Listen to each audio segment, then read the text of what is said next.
It's Tuesday, 7 p.m. You're on the radio show. Listen to me. I'm Mimi Stewart. Y yo soy J. Jesús Rodríguez Caballero. Este es tu show. Listen to me, que comienza ahora. Mi gente, espero que estén todos bendecidos y con el amor de Dios. It is another Tuesday in the award-nominated show. Listen to me, yeah! And we have Mr. Scott Powers, we have Wayne Liebnitzky here, and we have a very, very high energy show. But the first thing that we have to do is, like I've been starting my shows, is with a prayer. And this prayer, I'm going to start it in English. I am bilingual, so I speak in English and in Spanish. But this prayer goes out to the city of Houston and the state of Texas, which right now is still recovering from the effects of Harvey, which has left more than 50 inches of water. So wow. Can you imagine a wall 2 miles high, 2 miles wide coming at you? It did not fall all in the same moment, but it is very impressive, the amount of rainfall. So, dear Lord, we ask for you to put your hands over the city of Houston, Texas, and the whole state of Texas, as all these brothers and sisters are recovering from the losses, the material losses, and the physical and emotional stress that this has caused. There has been casualties, and we hope that you have them in your bosom and you have them in heaven, and they're looking down, seeing how their great city will recover. We also want to be grateful for all the men and women who have sacrificed their time, their efforts, and their energy to help the people that have been affected by the flood, the first responders, the Cajun Navy, as it's called, those civilians that have brought their boats and are still till this moment rescuing people from the flood waters in Houston, Texas. Dear Lord, please place your hand. Please bless us today. Bless our families. Bless RadioUNT.net for being the vehicle that you are listening to us today. And remember, dear Lord, that those that speak your name, even though that there's 2 or 3 that speak your name, you are there, you are blessing them, you're showing them your love. I ask this in the name of Jesus Christ, my Savior, in the name of the Father, the Son, and the Holy Spirit. Amen. Amen. We start, listen to me, really, really fast, and really, really fast paced, because there's a lot to cover.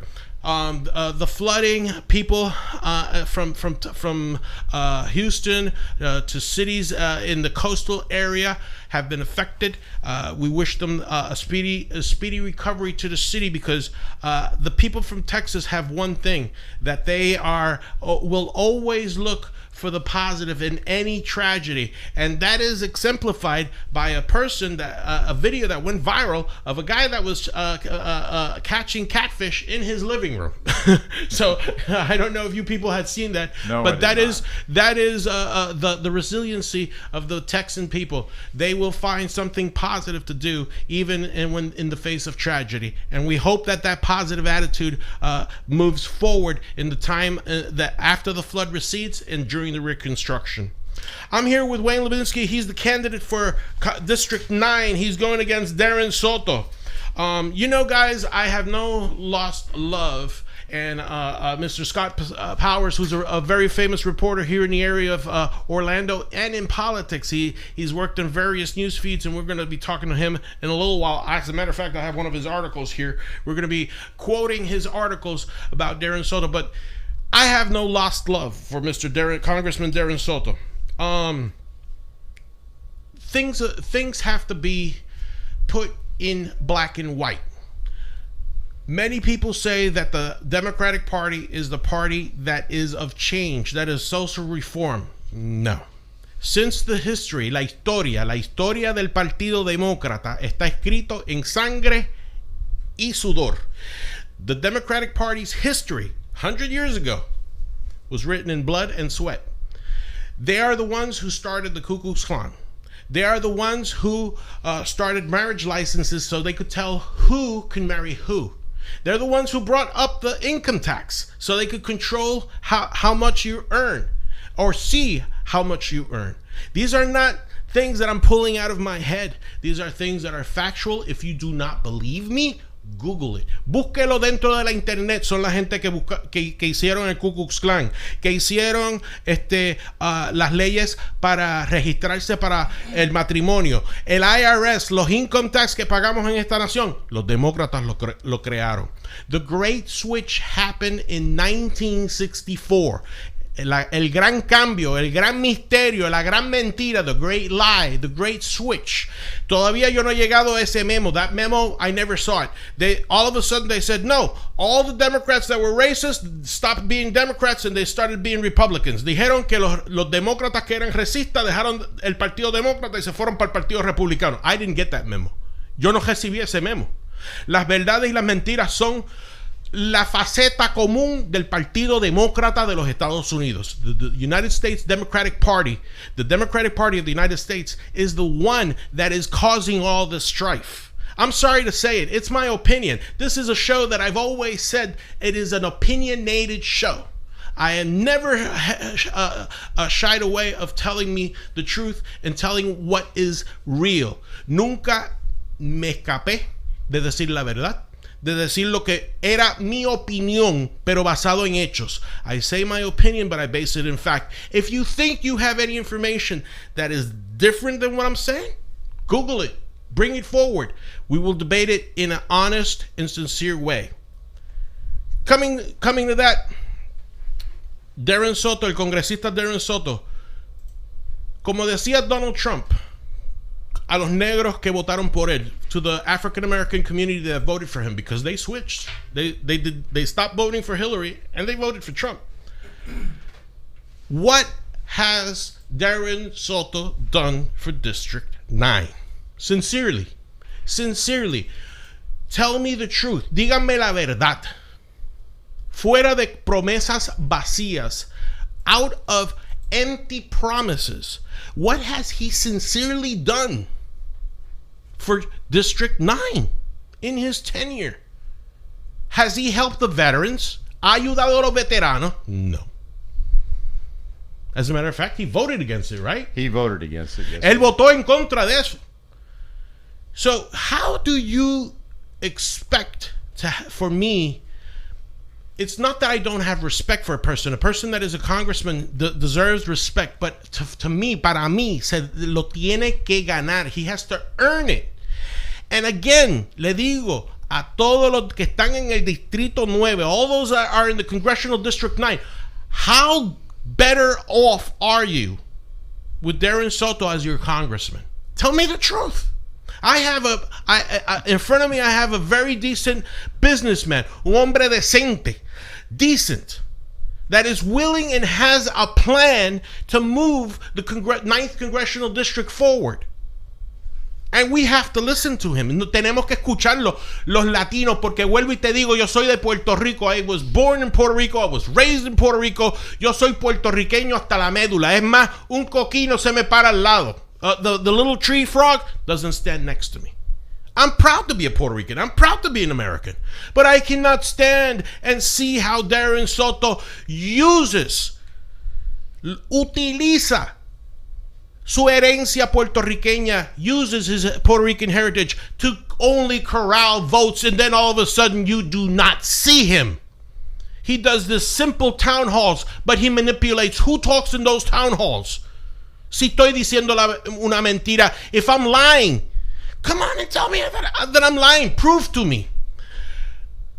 I am a man that believes in facts, but I also believe in theories. And we're going to be talking about those theories. But that's my monologue for today. Yo quiero que todo el mundo que me esté escuchando, dominicano, from the Dominican Republic, from Venezuela, from Puerto Rico, from Cuba, that live in District 9, I want you to sincerely ask yourself, ¿qué rayo ha hecho el congresista Darren Soto para nosotros? What has he done for the District 9? That he wants to now use his political clout to say that he will work with President Trump to do a salvage package for Texas? My God, that's he hasn't said anything that is not going to be done with or without his approval. My dear Wayne, you know that I'm a very passionate man, and you know that I believe that there has to be a change in District 9.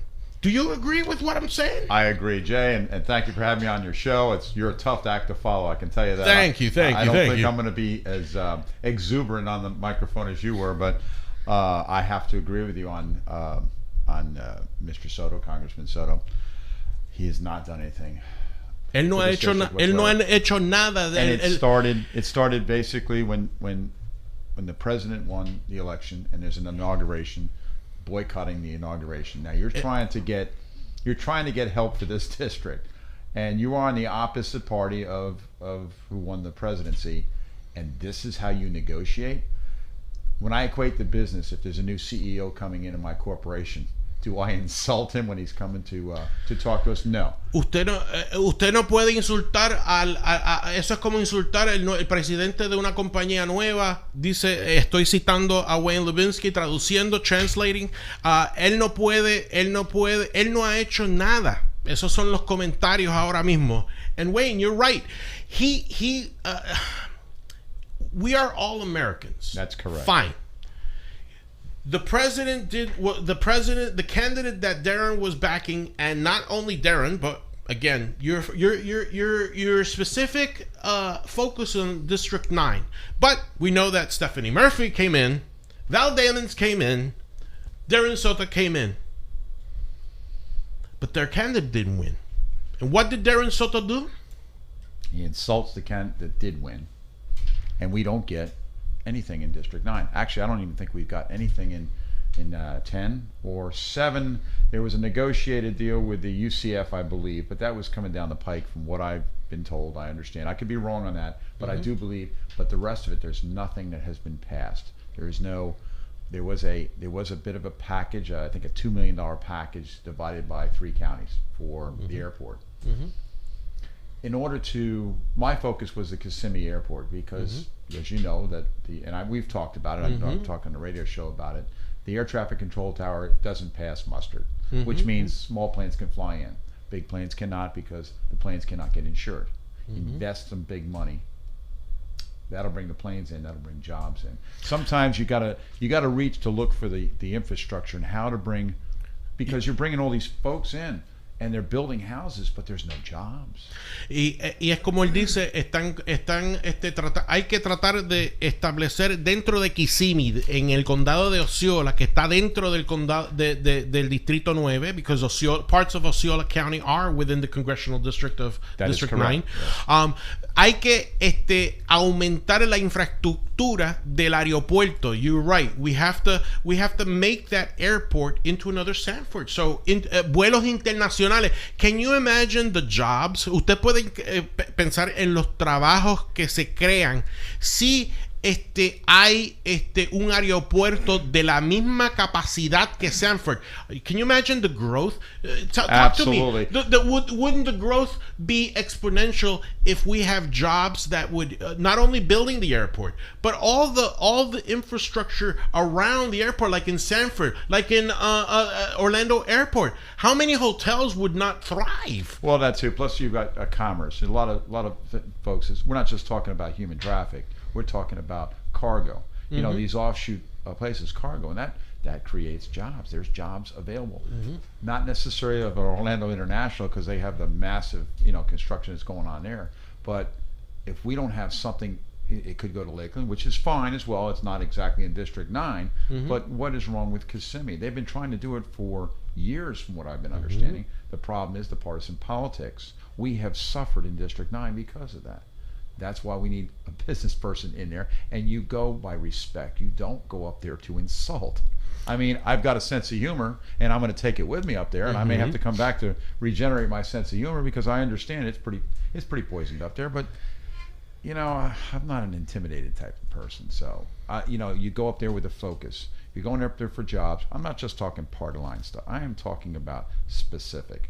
Some of the bills that I've been reading, the way they name them is pretty outrageous, quite frankly. I look at that, I'm like, what does that bill do for somebody that's making $8 an hour, and has a family of 4? Now, I'm not saying automatically give them $15 an hour, which I know there was a push, and I tried to explain You cannot just automatically demand people get that kind of pay, because then that's the new low. You have to build up. We have a service line issue. Basically the hotels at the Disney and Universal, and there's a certain pay that they get, and that's what they get because that's the job. They do. What I'd like to see is a step up from that job. In other words, you get trained to do a certain, whether it's airport, aviation. That's one avenue. But and that's how you earn. Because if you give $15 an hour, and I know I maneuvered, but it all has to do with infrastructure. What do we do with the seniors? They're not going to get a 100% raise or a 50% raise. Depends on how you do your math. From now a gallon of milk is $4. Maybe it's going to be $8. Economies of scale will prevent that, but it is going to go up. So what do we do to the seniors? How do we help them? It's a big, but they automatically want that. How do you automatically get that? You have to build infrastructure, and get that person that's making $8.50 an hour or whatever to 10 or 12 because of their skill sets. You give $15 an hour. Now that's the new low.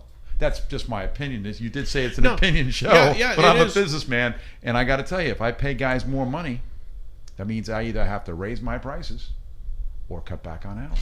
Exactly, and that is the Democrats' strategy. That's why I oppose it. I understand that we have to work as a business person to be able to keep the jobs, keep the businesses from going under. And we're talking because the Democrats, they don't care about the small business or the mid-sized businesses. They say, oh, pay the $15 or get out of here. Again, why don't we do an emphasis? No ponemos un énfasis, como dice el candidato para el Distrito Nuevo, Wayne Liebnitzky, para el Congreso. Tenemos que crear sistemas educativos que aumenten la capacidad de ese empleado de subir de $8.50 a $10, $12. You're totally right.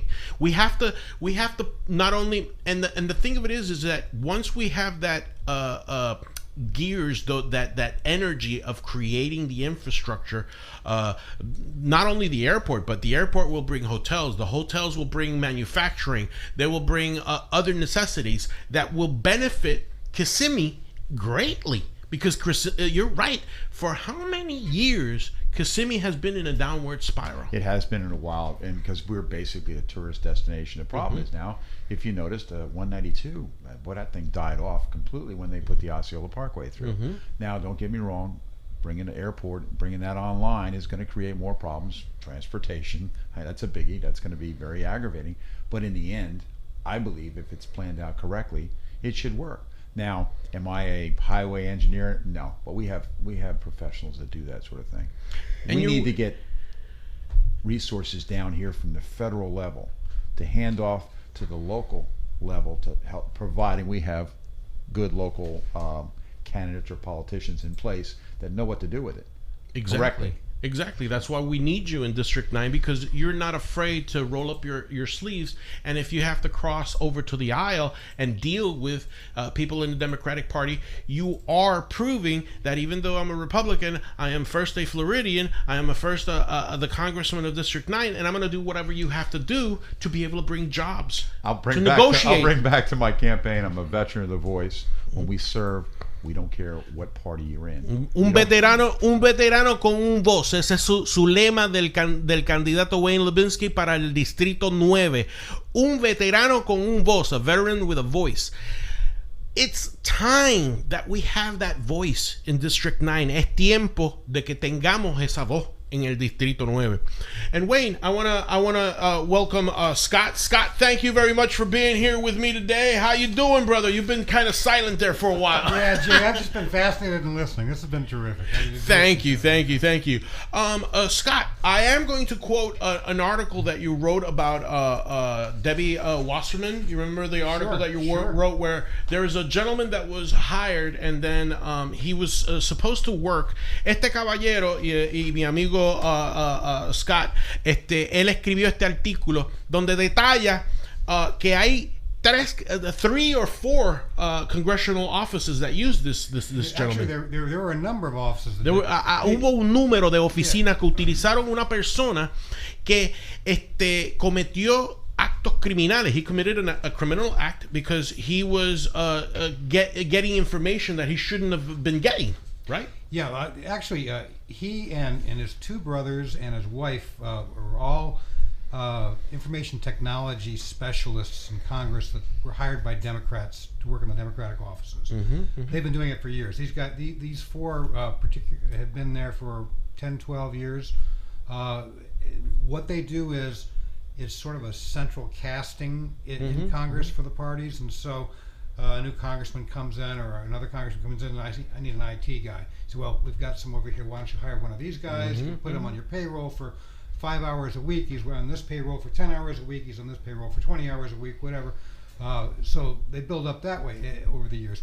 Well, these guys apparently are being investigated for theft of equipment, theft of information from Congress. Some of the stuff we don't know. It could be fairly classified information. We don't know. They've been under investigation at least since the beginning of this year. A lot of the Congress members that had these guys on their payrolls got them off their payrolls. You just talking about Darren Soto. He was one of them. Soto had him on his payroll until February 3rd. News broke about these guys on February 2nd, and Soto fired him the next day. And brother, a quote of your own. Soto paid him $103 for his work in his office, which is almost nothing. It seems to me that he probably had that guy in there for an hour or two to do something. At that rate. Some of the others, the pay was in the thousands. Murphy was 1,300. Frankel was 1,833. Graham had him for 103. Wasserman had 3,394. So there was more time. And that's only through with Debbie Wasserman Schultz. That's only through March 31st, which is how long the records are available. The records beyond March 31st aren't available yet. She actually kept him on her payroll until I want to say July 25th, because he was arrested on July 25th by the FBI, and that's the day that she finally got rid of him. Was the day he was actually arrested. So the issue with Wasserman Schultz is, why'd you keep this guy that everybody knew was being investigated for some pretty foul matters on your payroll this whole time? Her response was, she thought he was being persecuted, and she wanted to give the guy a break until she was convinced. She got convinced when he got arrested. By the way, he got arrested at Dulles International Airport while he was trying to board a flight to Pakistan. So he got his secrets, he got his information that he wanted, and then before he could get to a flight to Pakistan, which we know is a country that has again, people want to deal with facts. Where did we find Osama bin Laden? In Pakistan. So why did he want to go to Pakistan? Well, I'm sure there's some good people in Pakistan. Oh yeah, there's some fabulous people in Pakistan. But the point with her is, everybody else cut him loose earlier that year. She was pretty much the last employer that he had. There may have been others in Congress, but they're certainly within the Florida delegation that had used their services. She was the last one, and she was like, I didn't want to persecute the guy. I wanted to wait for due process to play its role. And so due process came at the airport. My dear brother, what lessons can we derive from an individual? Okay. Well, I'm an IT guy too, so I can understand. The fact is, it was only $103. It's right. It's true. The facts are, it was a couple of hours. But in a couple of hours, you're an IT guy.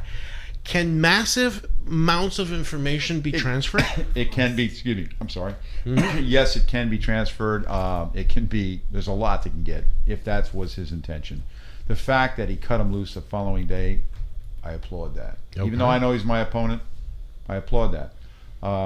You cannot control all your employees that you. Exactly. In this particular, it's a contractor. I mean, he had one of his local employees who was arrested DUI after an event. Yeah, it was terrible too. And but that's just the way it goes when you have employees. You're responsible, but you need to vet. There's certain things that you need to vet. Could he have anticipated that? I don't know. The fact that he did cut him loose, I'm glad to hear that. Unfortunately, I'm not going to use it because he did the right thing. The Wasserman Schultz thing, I don't even know why she's even employed. But I mean, look at during the DNC, all the issues that came out. This is not something. This is a continual behavior issue, and why people keep voting him in. I mean, I could go on and on about all the resistance that's going on across the country. Someone that threatened wants the president to be assassinated. Yep. And they're still in office. You got people calling for his impeachment. Really, what did he do? He hasn't done anything that would require something like that. It's the part of the resistance thing that I have a problem with. And I have a problem with Darren Soto about the resistance. And now when the flavor changes, all of a sudden now I understand he wants to work with on your opening monologue, President Trump over the Houston. That's great. I have a hunch there's going to be 545 people that are going to work with him on this project because it's in the news, and anybody who goes against it, that would be heartbreaking. For it will be political suicide. But then they do political suicide and they live. Look at I don't mean when I say live, I don't mean dying. I mean they're still in office. Deborah Wasserman Schultz should not be in office. Kareem Brown. There's an example that's been going on for years. These people, and that gives politicians a bad name. Don't get me wrong. I've never ran for office before in my life until I decided to do that 2 years ago. Why? Because I was fed up the fact that we are suffering here in District 9 and we need help. And no candidate seemed to want to go up that route, so that's why I jumped in. My wife continues to say, why would you do something like that? And we were absolutely amazed how far we did go. But now we got to take it further. We got to take it all the way. I know that the people of District 9 will be able to start seeing the light. Yo espero que la gente del Distrito 9 empiece a ver la luz. You're going to be a congressman. I am going to be the head of the Hispanic Republican Organization for either 1 more year or 2 more years, and then I'm throwing my hat. So I want you to help me get into Congress when you're there. You know, and I did talk and about Scott, that. This is. I know that you're a writer too. This is your a freebie right here. I'm declaring that I'm finishing to end as chairman of the Hispanic Republican Organization, which is one of the largest grassroots organization in the nation, and I'm going to start my political career. Why? Because again, people like you, people like Donald Trump has inspired me that it's time for me to move to another facet of my life. And I do want to jump into the political career. People are telling me the same thing they're telling you. Tú estás loco. You're crazy. My wife is saying like, you're crazy. You know, I have to, even when I started this radio show, people were telling me you're crazy. You're mixing politics, religion in a Christian radio station. Well, it's given me a foundation and a base, because things don't get out of hand in a religious radio station. First of all, the owner's not going to permit it, and second of all, it is in factual based of a Christian base, because we're the left is getting away from the Christian base. So Scott, you have your first name, your first story coming from the chairman of the Hispanic Republican Organization. In 1 to 2 years, I will step down, because I have to understand that HRO needs to keep on its own path, and it's not what JJ or the board says. It's what the people that are in commune with the HRO perspective, they have to run with it now. Because right now, I want to try and do what I want to try and do. For what district? I don't know. I may be going against Val. I may be going against Murphy. I'll probably give another gentleman another chance to run against her. And if that doesn't work, I'll probably move somewhere where I could make sure I make a difference. But I may be running as the first true Puerto Rican-born congressman for the state of Florida. And who knows, my aspirations may even go a little bit higher. We're going to have to see what happens with Mr. Governor Rick Scott and Bill Nelson. Because if he doesn't do it, well, who knows? Maybe Senator Rodriguez has a kind of good taste on it. Congressman Rodriguez has a really good taste on it.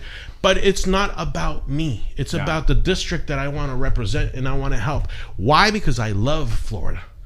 Florida's been my home since 1994. And and I have no other. They say, in Spanish they say, you want to be more American than Washington. Well, what do they pay you when you work? Do they pay you with Washington face bills or Benjamin Franklin bills or what? I'm proud of being an American. Sure. I'm proud of being a Republican. You know how many times they've told me, they shouldn't have done this to you. They shouldn't have done that to you. Turn and go to the Democrats. No. You don't fix the problem by leaving. You fix the problem by bringing out the situations. And again, I'm very grateful for your friendship, brother, because you're the one who's telling me, yeah, if you could do it, I could do it. And Trump did it. And he gave us the blueprint of how to do it. He did. Being out there, getting petitions signed. Okay. Mm-hmm. I take a beating sometimes. Mm-hmm, mm-hmm. But when I really count it up, 98% of the people are pretty nice. You got the 2% that are absolutely notoriously fanaticals. They're fanatics. I have to laugh. I used to take a little bit of offense. I'm like, wow, he even brought in pit bulls and calling me all kinds of names and stuff like that. And I'm like, that man has to be a little crazy. I mean, he really, really does. And some of these people that say, some pretty horrible things. And I'm like, I just shake my head. I'm like, now that truly is a stupid person because they know better, so they're not ignorant. So they're stupid or idiots, one of the two. And I just say, well, they're stupid. Don't worry about it. When people don't want to sign my petition, say no, thank you. I said, thank you very much. That's the proper way to do it. Yeah. But when you say something smart to me, sometimes I let it go. A couple times I didn't, and I'd say, and I'm only human, and I'll say something back. I mean, not nasty, but I'll throw a joke out and then see if I can spur them into a little debate, even though it's a total waste of my time. But I like to have fun too. I'm human. What is the partisan? What's going on out there? Why are they so nasty? I tell people, vote for the person, not the party. Yeah. Think about that. Yeah. Now they don't have time to understand the person. As we were talking earlier, go around. I am shaking so many hands. They got to invent chapstick for my hand. I got to tell you, because I think I'm up to a little over 2,000. I've got another 3,000 to go, and to get that 2,000, you got to shake about 4,000 hands. So exactly, it's been rather busy for me, and most of, like I said, a lot of them are upset about Trump this or that, and I ask them, what has Trump really done? And a couple of them, and it's pretty interesting. It's the media that's turned it. Because one gentleman, I had a nice conversation with him. He did sign my petition after we had our conversation. But I said, what has he really done? He says, well, he's rich. I'm like, yeah, that's something terrible to be. I keep buying my lottery tickets, so I can do the same. And we kind of laughed about it. He said, but his dad gave him the money. I go, well, that's their business. Whether he gave it to him, loaned it, whatever, it doesn't really matter. Mm-hmm. He's fortunate. There's maybe jealous, but it's not necessary to be mad at. Well, he's bringing his family in all these positions. And I said, okay. I said, John F. Kennedy brought Robert in. And I said, but you know what? I've never ran a campaign before. And when I got into this thing, I had lots of people telling me what to do, especially the ones that lost. They were always telling me, well, do this, do that. And I thought to myself, well, wait a minute. They lost, but they're telling me what to do. That's probably not good advice. But I didn't disrespect them. I listened to them, and I said, thank you very much. And then everybody else that was trying to tell me something always had their hand out. And I've learned that little scene being in business. So who am I going to trust? My family. Because they don't have their hand out. They already have jobs. Okay, I don't have to fill up the gas tank. And they're going to give me an honest opinion, period. And so then I said, if you were in that situation, sir, wouldn't you bring your family in? He says, you're right. I said, and I asked him what news show he's listening to, and obviously it's one of the few that are just absolutely bashing him. And I'm like, change the channel a little bit, change it up. I'm not telling you who to listen to, but change it up. You'll find a significant difference. He liked me. It took me 10 minutes of explanation to him, but I got his signature. Now, was that a smart move to get his signature? Yeah, and you probably theoretically I might have got 7 or 8, but I talked to him to understand why they hate Trump. And they really haven't. Some lady talked about 2005, his reference, which we all know about. I said that was 2005. I get it. I have 2 daughters. I certainly understand it, but I believe he apologized and moved on. That was 12 years ago. What has he done recently? Well, he's against the Latinos. No, he's not. Nope. He's not. So I mean, but I said I'm not going to sit and argue because nobody really wins an argument. But give me a specific that maybe I haven't heard because I don't have my ear attached to the news all the time. And that's really what it's all about. It's all the impression that's out there. And it spills over on us. We're trying to run for, you're a Trumper. Well, he has supported the vets. He did. I got to tell you, my platform was for the veterans. He passed something so simple that why would anybody vote against it? Putting the medical records between the defense and the VA together, making life a little easier for guys that are having a tough time. That's so simple. Why vote against it? But yet 189 congressmen did. Yep. Because that's the difference between being a party one-liner and being a person that cares about your district and is not afraid of crossing through party lines to get things done. Scott, I don't leave. We're going to go to a musical interlude. But Scott, you wrote another article about division between in Orange County Republicans. There was a fracture also. We want to talk to you about that. Mimi's here, so we still have to talk about the fine ladies of wrestling and some matches, and we'll get into it. But gracias por estar en sintonía de Listen to Me. Mi gente de Puerto Rico, mi gente de Venezuela, no nos hemos olvidado de ti. We're going to be here in the award-nominated show Listen to Me. We got some kind of other stuff to talk about. We maybe have been nominated a second time. I don't know. Estamos pegados. We're sticky as rice and beans. Listen to Me y escuchen esta canción. This song is for everybody. Dios le bendiga. Bueno, mi gente, aquí estamos en Listen to Me. Gracias, Dios mío, por un día bendecido. We are here in the award-nominated Listen to Me. We're here with Wayne Liebnitzky, candidate for the Republican Party in District 9. And Mr. Scott Powers, a very prominent writer of politics and many other things here in Central Florida. And you're, Scott, for those who want to catch your articles, where are you right now? You can find it in two websites, one of them floridapolitics.com and the other one on orlandorising.com. orlandorising.com. We've got some other sites they'll appear on occasion as well. Good, brother. Well, I want you. I'm very grateful, and I'm very grateful for two things. Our friendships always started in sincerity, and it started with the right foot. So I'm grateful for your friendship. Me too. Another thing that you've always come to me with asking questions about the perspective of Latinos for different issues, and I'm grateful for that too because we have to bring that in the forefront. Scott, within Central Florida. In one of your articles, you wrote about a fray or a split that happened between a club that was sponsored by the Republican Party of Florida and OCREC. Can you tell us a little bit of what happened? I know that many people could go to and see and read the article, but do you believe that there's a split within the Republican Party in Central Florida? Yes and no. I mean, in this particular case, there's some other factors involved here. What we're talking about is within Orange County, a gentleman by the name of Randy Ross last year was the Orange County chairman for the Donald Trump president campaign. Trump actually won Orange County, which was a surprise. Wait, I might need to check on that. But at any rate, I don't think. Did he? I think no. He did. He did. He lost it by it was a close vote. He lost it. Right. He lost it by less. That's what it was. He lost it by less than was expected. But at any rate, so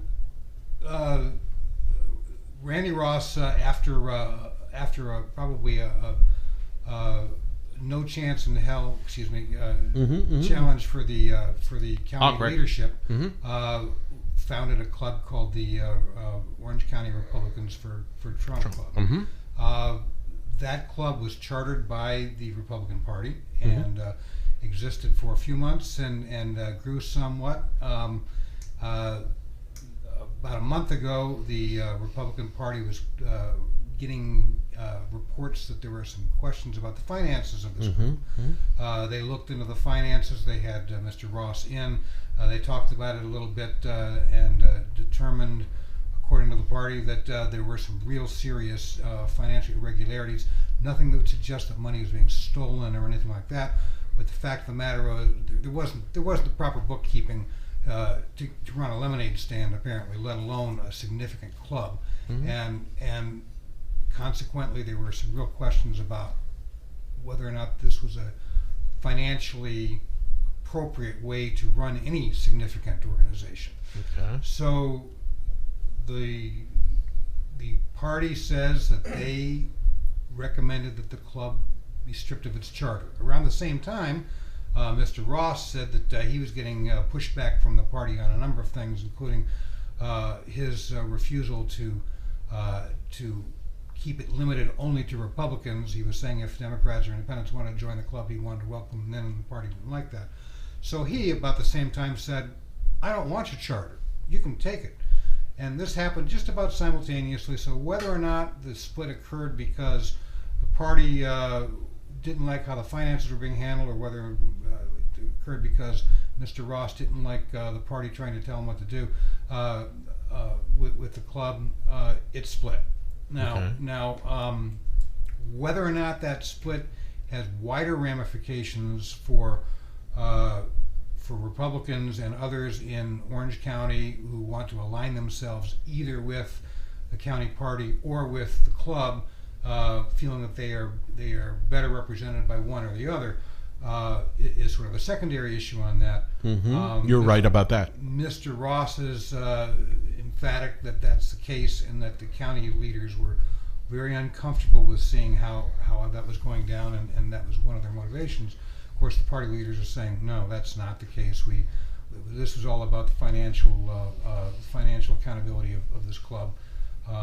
So there is, and always has been, and probably always will be, in any county party, whether it's Democrats or Republicans, splits between people that want to go in this direction, people who want to go that direction. That's happening. There's no question about that. It happened 3, 4, 5 years ago when we saw the Tea Party movement in this area, and it's happening again now. Whether or not that's because of this club, or whether that's just natural, strong disagreements people have over time, I'm not convinced one way or the other on that. Well, I respect that, and I feel in the tea kettle part of it, I feel that this is what happens when there's a cross of opinions between the Republican Party and people that want to create the club. Because again, many people had said that HRO wanted to try and infringe into OCRAC, and no, they were trying to seed information that was not right. That I wanted to try and take Lou Oliver's position, which is false. I have higher expectations. I'm sorry, Lou, but I have higher expectations. You can keep OCRAC all you want. One of the things I think you don't know was that after we had that experience that where a couple of people from HRO were mysteriously dropped, and myself included, from the membership of OCRAC, the board of HRO came to me and said, hey, well, if they're not going to let us play fair, we're not going to recognize them. And HRO came up with its own decision and said the Orange County Executive Committee is nothing but a club to HRO. So that was it. And we kept on doing. You know that we did a fundraiser. You went to it. Yes.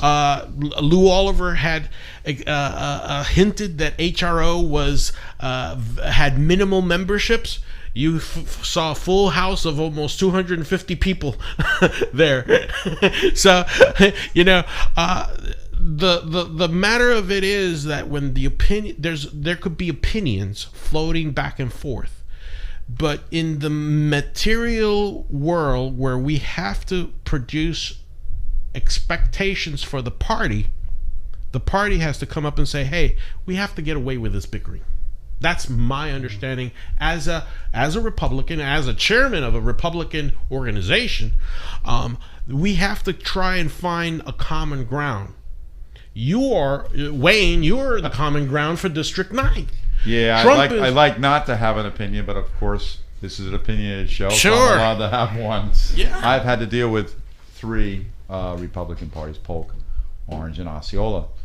By far, I think the Polk County Republican Party is solid, the way it's run, from my observation. I try not to get into the nitty-gritty because I don't need to know that. I don't, They help candidates, and I try to understand and make sure I follow their rules and their regulations when I go to each different party. It does seem that Orange County does seem to have a bit of a, I don't want to say an identity problem. I think it's a lot of people want to be chiefs and not enough Indians. Exactly. Probably a good. You're totally correct. I agree with your assessment. In Spanish is hay mucho cacique y poco indio. A lot of chiefs and the very little Indians. But I'm not here to insult anybody. No. I just want people to get together, because I understand the Democratic Party is in probably just as much disarray as the Republican Party is in different counties. Exactly. Osceola County, I think they're, and I'm hoping they get it together when it comes to their group. I know quite a few people there, and I could say some things. I was at a disadvantage with them this past election. All right. I hope the disadvantage does not repeat itself, and that's all I'm going to say about it. Good. You know, I don't want to insult anybody. We just need to get the right people in play, and when I'm out there too, because I do see the Hispanic group out signing people up and getting, and I've observed. You know, there's no over the Democrats, Republicans, a lot more NPAs, and I'm all for that. Yep. I had when I was there, because she was working to get registration. I didn't mean to change the subject here, but it's very important that they understand. If somebody's 18 years old and they're going in to get a registration at the DMV, they're very proud to get their driver's license, and I said, you can do that. She goes, well, which party? And of course, she can't recommend anything. I probably can, because I'm not part of that. And I said, well, I'll tell you what, I'm a Republican, and it'd be very easy for me to say, go register Republican, but I think you're too young to really understand what the two differences, and I don't want to convince you one way or the other. So do yourself a favor and register as an NPA, because then you can vote for anybody you really want. Exactly. And I said, when you understand what the politics are, and when you really understand, then don't let me or anybody else convince you you're a Republican or you're a Democrat. Be an NPA, and because you can change 5, 6, 10 times a year if you want. It doesn't really matter how many times you. But when you decide, he came out. He says, I register as an independent. I said, very good, thank you. He said, but I think I'm going to be a Republican. I said, by God, I love that. You know? I mean, yeah. So it's the matter of the education. You got to educate it. But Scott, see, and I'm sure, like I said, the Democratic, they probably have the same. And I've heard they're in disarray. I've heard a lot of Democrats going NPAs as well. Yeah. Matter of fact, a candidate that ran not directly against me in the primary. They registered NPA? They went NPA. Several people went NPA because they were very mad at their party. I said, well, there's a lot of people that are mad. NPA is the fastest growing party in Florida right now. Yep. And in a lot of counties, NPA has already exceeded one party or the other, and probably will exceed both parties in some counties. I'm on one of them. Yeah, a lot of people, regardless of what their personal political philosophies are, or what their personal political opinions are on whatever specific issues that they have that are near and dear to them, are fed up with the parties and We're more focused on the person itself.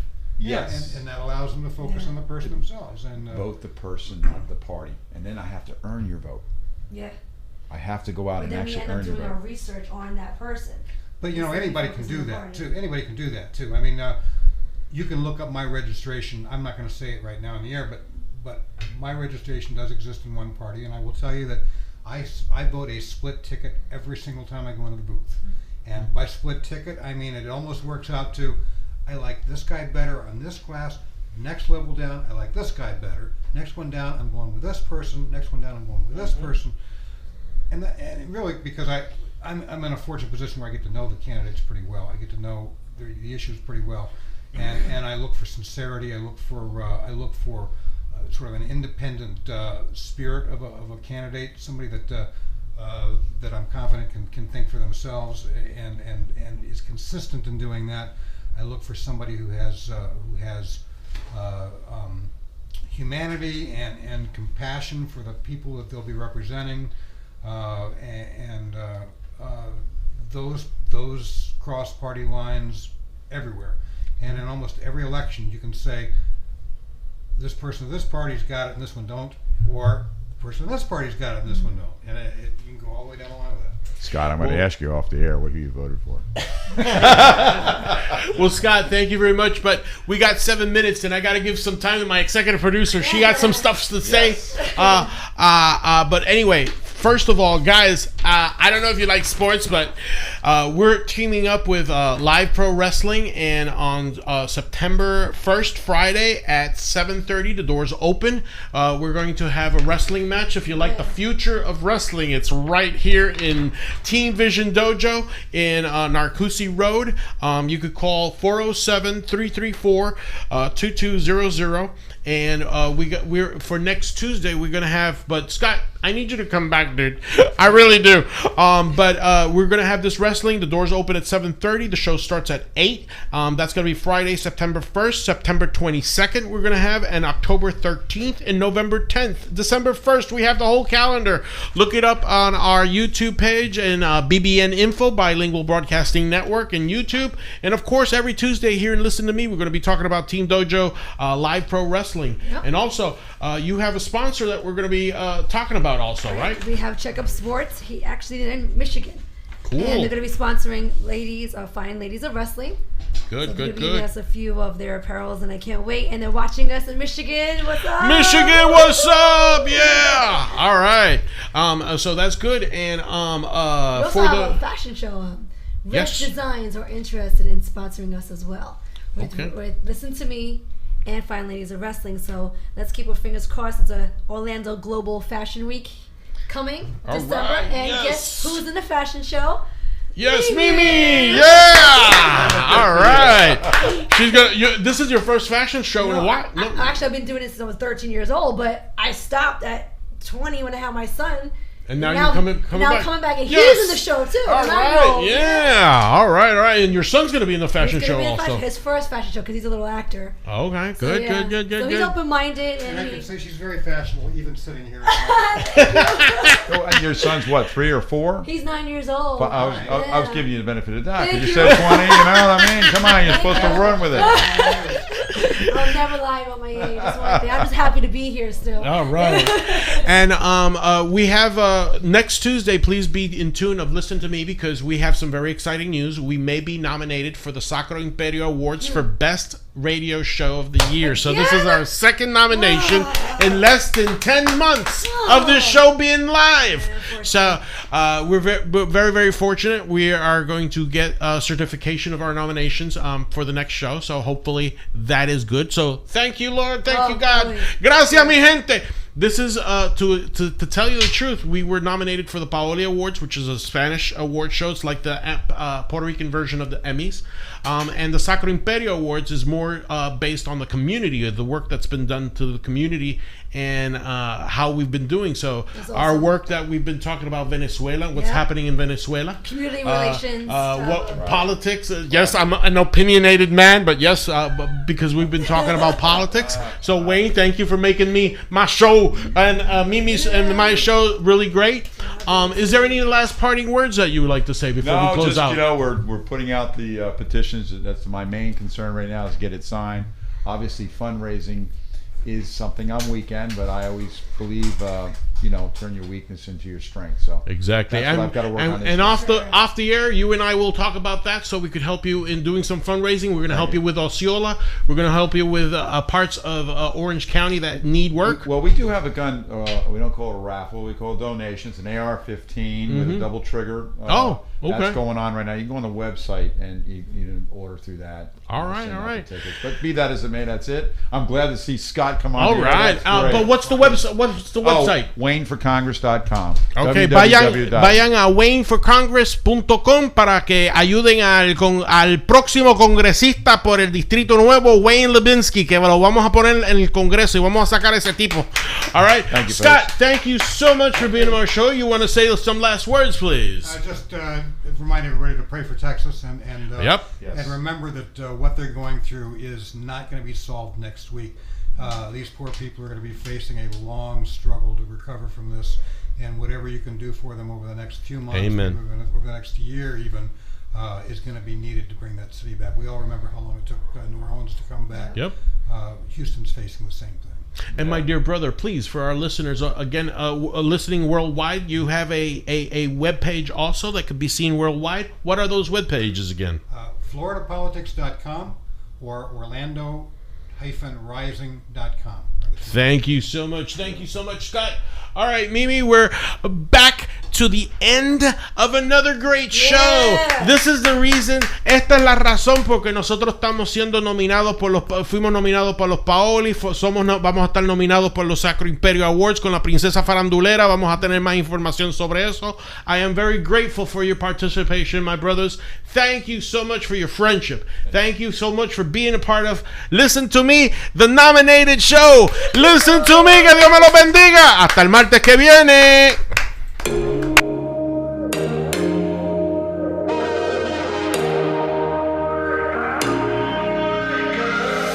Stuck in a dream.